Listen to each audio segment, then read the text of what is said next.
So they were pretty quiet, you said, that morning and not gobbling.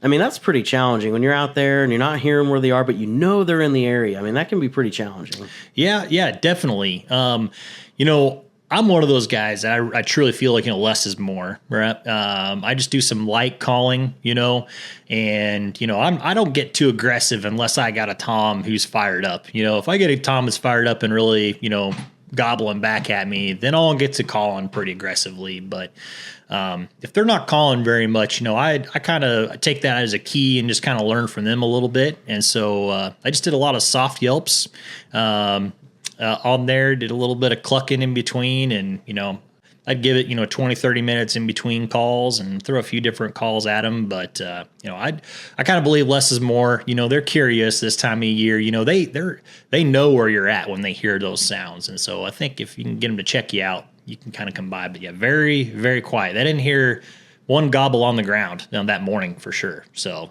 that's tough. That's tough.